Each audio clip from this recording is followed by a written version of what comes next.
Hey folks, it's pretty late at night and I had some things on my mind and I thought, well shit, maybe I'll just come down here to the studio and turn on my camera and talk about what's on my mind. It seems to be a good outlet for me and sometimes it makes for good content. So I guess we'll see how this goes. But I've been finding myself recently and for those of you who follow the channel or the show or whatever, you know that my father and I just recently, in the last month or two, did a trip to Europe, and we walked the footsteps of Easy Company. We did a Band of Brothers tour through Europe, and I've been ever since then.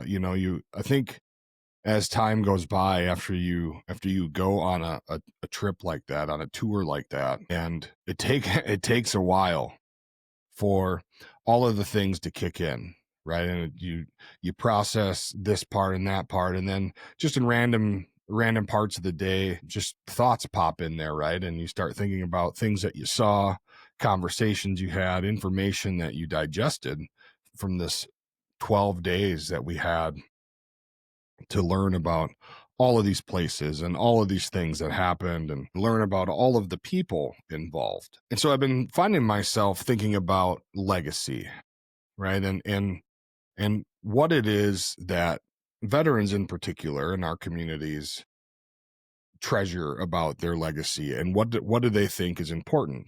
And of course, I think it's different for everybody. Clearly, not everybody has the same idea about what it is they want to leave behind and how they want to be remembered. And I think also there are things happening in our country, things are happening all around us that challenge what we may believe or change the narrative of what we may believe. And ever since we were there, ever since we did that trip, on my Facebook, my personal Facebook page, I've been just, you scroll through and you're trying to waste a couple minutes here or there or whatever. Videos from this page called the American Veteran Center, it's a pretty sweet page. I think for the most part, from what I've seen, their whole purpose is to tell veteran stories. And I think it's great. In fact, that's something that we want to do here on this channel also. There's so many stories of military members through all the conflicts, all the wars, even peacetime, floods, natural disasters, there's all kinds of stuff. Our service members do pretty amazing things all the time. And of course, we can't hear or know about all of them. So you got to kind of just at some point you just trust it, right? Like you just know that it happens because there are enough stories out there now. But on this American Veteran Center page, there are videos of veterans telling their story, old guys, young ladies, just from all eras. And I was scrolling through and I watched a video of a gentleman who was a World War II veteran, landed on Omaha Beach on D-Day, and he was now telling his story.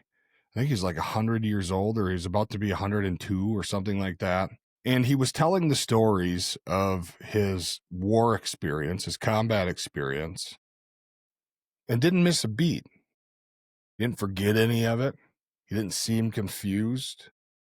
None of it seemed foggy or hazy to him, like it happened yesterday. And I'm grateful that places like the American Veteran Center and anybody else who is telling the stories of our veterans, they're amazing. They do great work. And so this is part of this guy's legacy now. This is part of what he's leaving behind. He's sharing with the world, whoever is interested in watching it or whoever it might just land in front of is going to hear just a little bit about his experience and know a little bit about what some of the men who were there that day and fought World War II and was there in Europe, a little bit about how they feel and what they think and what they remember and how they went through the rest of their lives. And in a time in our country when we're so polarized, we hear narratives from people, some veterans, some people currently serving in the military, civilians, that, our government's a joke, our government's a sham, and we're sending our young men and women to fight wars over money, power, and control, and it's not really about the American dream, and America is fake. And I mean, there's so many negative narratives about America, just like there are a ton of positive narratives about the United States. But for these people, for these men and these women that you can watch tell their stories, and you can see the emotion go through their face, you can see what they're feeling a little bit, the ones who allow themselves to be just vulnerable enough to speak the words and to have the conversation in front of a camera. And so for these people, it did happen yesterday. And it will never leave them. This guy was 100, 101, 102, something, like he was 100 at least. And he's telling his story like he just got off the battlefield. Like he's still wet and muddy and dirty and breathing hard and sweating and maybe bleeding and scared and pissed off and all these things. Like he just came inside from fighting the battle. And it was 80 years ago. And it made me think, for veterans, it's a life sentence. Not necessarily always negative or horrible or bad, but the experience of combat is a life sentence. And how you perceive it and how you look at it is up to you as the individual. But these are things that forever change the way that these people live their lives, and the way that they operate, and the way that they think, the way that they communicate, the way they interact with loved ones or the public or strangers or whatever. It never leaves them. And so we can say, I suppose it's fair to say that just anybody, whether you serve in the military or not, is able to have these experiences that forever change their lives. I think that's without question. But I don't know that it's very common outside of military and law enforcement, especially military at a time of war. I don't know that there are an overwhelming amount of civilians that have experiences like soldiers do. There just isn't. And I understand, and I can identify that there's all kinds of horrible things that can happen to us just going to the grocery store. I get it. This is different. And for these people, the American dream, the American way of life, all of these things are real. And so, of course, you can, and part of what they've all fought for, part of what everybody who serves has committed to is to doing what they're doing, for you to even have the ability, of course, to say that it's all bullshit, and to say that we as military members are stupid for trusting a government and believing in what all of this stuff is that they tell us, why we're doing it, why we serve, that, to land of the free, home of the brave, and it's all a lie, it's all a scam. But for us, it's not. For the people who decide to raise their hand and openly commit to defending this land against all enemies, it's not a lie. It's not a scam. And you can see it in their face when they're telling their story. And sure, I've often said that, once you get into a combat experience, you get into a combat situation, the mission that we talk about, right? We always talk about mission first. We have to meet the commander's intent and accomplish the mission. No matter what happens, the mission must be accomplished. And I've said before, well, once you get into combat, and shit hits the fan, and RPGs are skipping across the road, and the bullets are flying, and all this other stuff, you don't give a shit about the mission, right? At that point, it's survival.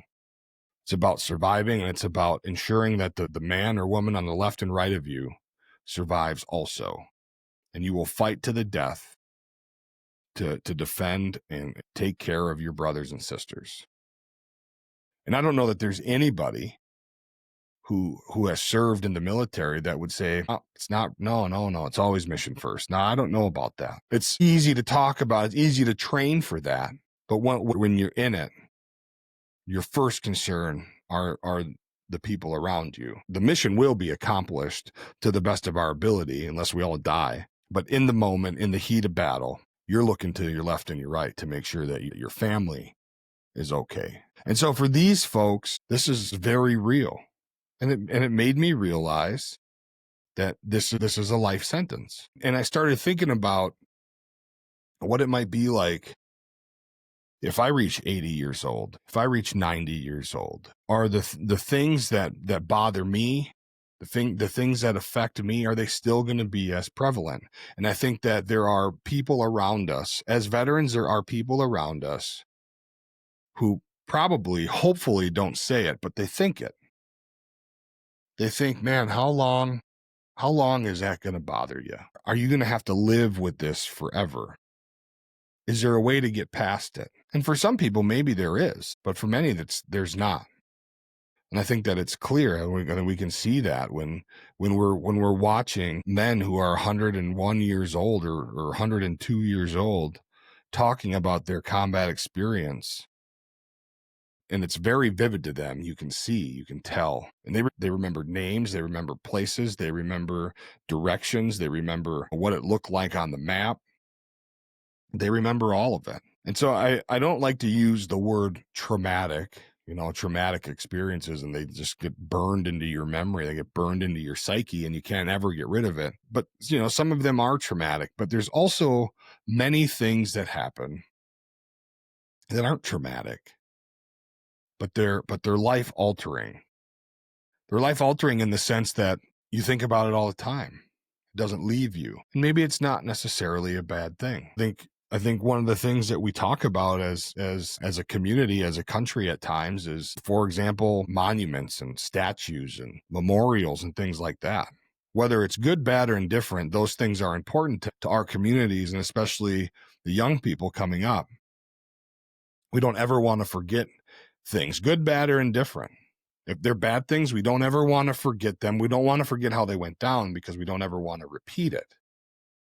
Good things of course we want to remember those. We want to repeat those things if necessary, or if they're a big win for us, of course we want to remember those. So let's memorialize those things. It's just, I believe it's the same thing for individuals. There are great things that happen. There are traumatic things that happen, and everything in between. There's something about each of those, for whatever reason, that makes it burn brighter. It burns brighter in your memory. And it just reinforces, in my opinion, the immense power of an individual story. Without them, we don't get those memorials. We don't get those things to listen to and watch, the tangible stuff, so that we can remember. And someday this gentleman who was in his low hundreds, early hundreds, is going to be gone. He's going to be gone because every day that we wake up, we're one step closer to death. And so eventually he will be gone, but what will last for a lot longer than the breath in his lungs is his story. And it will forever be there, hopefully forever. And all of them, because at some point, years and years and years from now, maybe when the aliens take over, or the giants come back and they want to see what this society, this science project they created, well, what happened? Let's do some research and figure out what happened with these stories will be there. Now that's assuming that we are a science project. That's assuming that there's aliens up there watching us. Who knows for sure? But what's really important is that the people that come after us should hear our stories, because as we have learned, the history books aren't always accurate. The powers that be that give us information, I think we've seen, and it's been proven, isn't always accurate either. But if we can confirm that this gentleman or this lady or these people were in this place at this time, and we can hear from their mouths what they saw, what they felt, what it smelt like, what the air tasted like, all of those things, well, then we have really something to go on. And then we can really learn. We can really learn, and we can ask more questions. So the power of the American Veterans Center putting out veteran stories, the power of 3 Clicks Media to put out stories is incredibly important. And anybody else doing it, Sean Ryan does it. He does a great job. And he's branching out not into just veterans or military members, but politicians and people from other countries. And so it's great. It's great because now we could hear about things that, well, we only heard about, action A, B, and C for a day or two in the news cycle. We never really figured out what happened. We never really heard the end of the story. Well, now if we're listening to people tell the story who were there, okay, now we're learning. Now we're hearing the truth, and that's way more valuable than anything they can put in a textbook that may or may not be true. So it's incredibly important. And so this all goes back to legacy, right? Like that's what we started talking about. What do we want our legacy to be? And I think that it's a difficult question for people. I think it's a difficult question for veterans, many of them, especially nowadays, because we're told so many things, and the truth is out there somewhere, but you're not quite sure what it is you can believe is the truth. You're not quite sure where you can really turn for reliable information or a reliable story. And so I think for veterans, their legacy of their service, for some, is not something that's as important to them. And that's a shame, because the idea of America, the idea of life, liberty, and the pursuit of happiness, and that we all are created equal, and all of that bullshit, it's all really good, feel good stuff. But as time goes by, it seems that some of it needs to be questioned. And we don't quite know the truth about everything, in my opinion. And so I think maybe people struggle with the idea that maybe this legacy I thought that I was going to leave behind, this legacy of patriotism and for doing something and being part of something that's bigger than ourselves, and this sacrifice, the sacrifice that we talk about on this show and we talk about on the Richard Leonard Show over on Rumble all the time. Well, maybe there's a chance that it was all for nothing, or it was all a sham. It was all a joke. And meanwhile, for the men and women who are doing the work, that are fighting the battles, that are eating shit every day, to them it's real. To them it's real, and for the rest of their lives it's real. And so what a conundrum. What a conundrum to be in your 80s or 90s now, and going through what you went through from D-Day and made it home, or the Korean War, even I think Vietnam is where America started to really lose faith and why we were fighting that war, and why we were involved, and what were we doing. I mean, there was anti-war movements all over the place. But then if you look back to World War II, everybody got involved. People went to work to make tanks and ammunition. My grandmother worked at an ammunition plant here in Minnesota during the war, putting bullets together or whatever the heck she was doing. Everybody contributed one way or another. And now we're at a place where if America gets involved in another war, there ain't a whole lot of support for it, or at least not seemingly, because that's what we're told. That's the narratives that we see all over the place, unless you go looking for something else. And so the idea of a legacy to a person who has fought in the last 30 years, I mean, we just ended a 22-year war. So maybe even 40 years, 35 years, hell, go all the way back to Vietnam, to the 70s. What was it all for? And all of these ideas of America are all values that seem to be most prevalent in World War I and II, and they've carried somewhat this far. And even though we have conflicts and wars and all this other stuff that challenges what we're taught about how to love America and how we're the greatest country in the world, it still carries through. So where is that out in the ether? Like, maybe it's strong in our families, and it's strong in our circles, and it's strong in places where you have to go look for it. But it's not just the blanket assumption, I suppose, across news stations and newspapers and websites and social media and this and that and the other thing. What's really going on?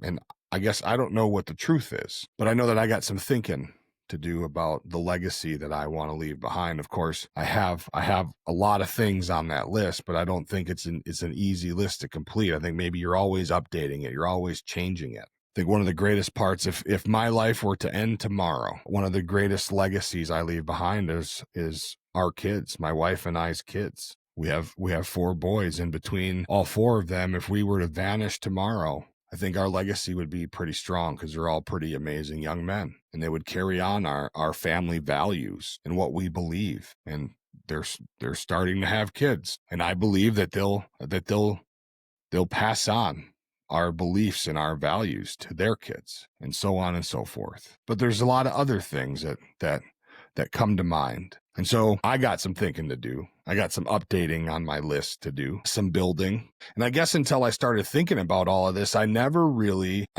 realized that the things that I thought about my legacy that I leave behind, I never really thought that they were fluid, right? I was pretty staunch in what it was that I believed, and pretty staunch on what it is I wanted to leave behind. And I'm not saying that I was wrong about any of it, but man, I got some things to add, and maybe that's just part of aging.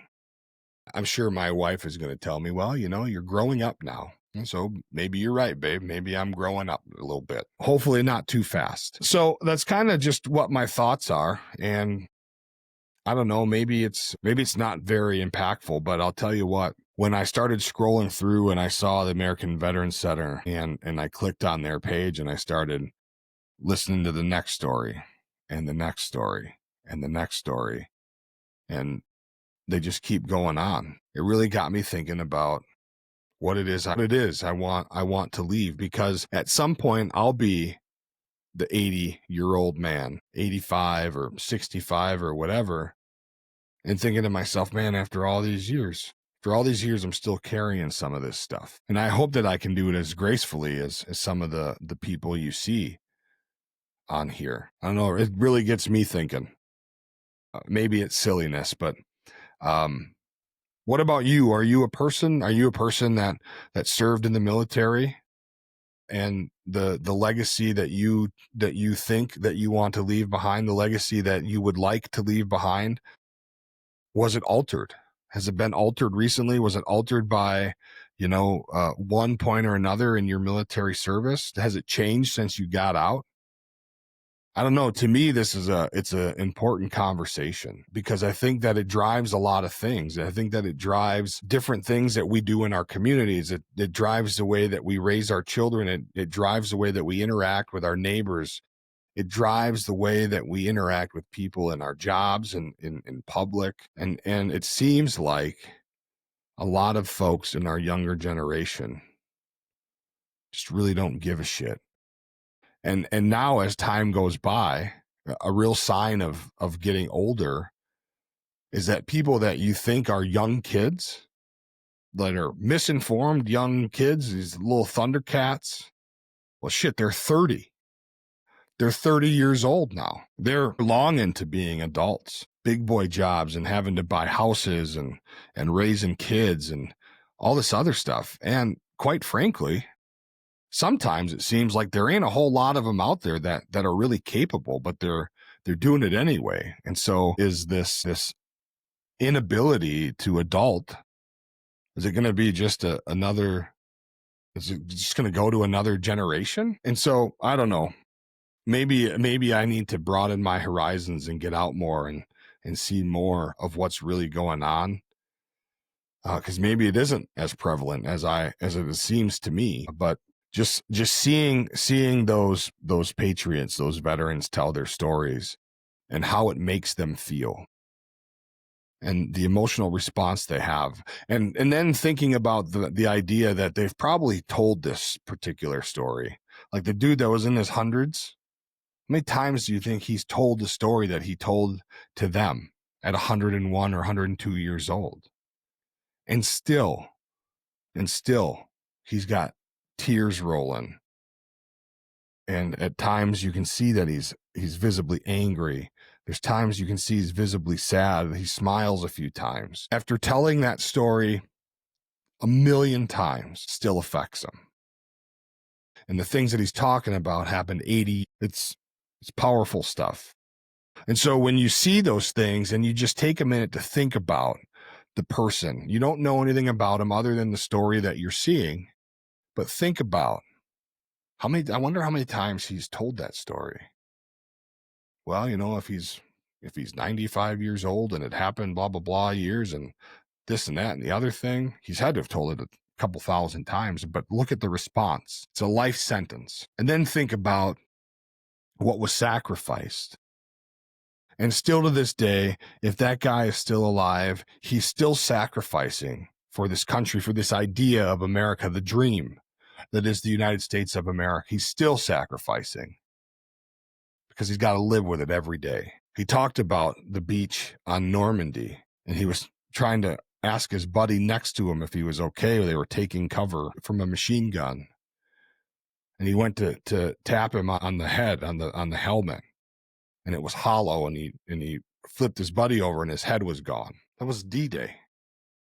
And here he is, 102, telling that story and can barely get through it. He's still there. So this idea that maybe veterans don't ever come all the way home, maybe for some people that's very true. And for them, this idea that America and everybody in the power in America is just out to fuck us over, to get ahead, to make more money, to get more power, to just have more. But maybe for this guy and everyone else that tells their story, and you can see how it affects them, maybe for them, that's all a lie. What's the truth? Well, maybe the truth is whatever.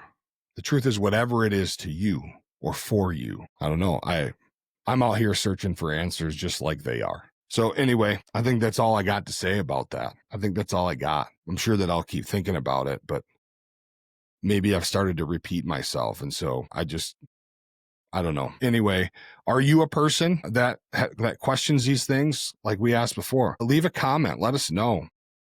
I think that it's an important conversation to have amongst many others. So anyway, if you haven't and you enjoy the things that we put out, even if it's a little bit of it, please link us down below or like us, subscribe, hit the notification, follow, all of those things. We would really appreciate it. We need your help to grow this channel. And so we're committed to doing it. It's taken us some time, but we're here. We're in it for the long haul. So thanks for joining us. We will be back with you again shortly. And then also we have some announcements coming up. We have some events happening around town here. And so we're going to start putting out things for those. So be on the lookout for that. Another gun bingo is coming soon. Anyway, thanks for being here. We'll see you around soon. Good day.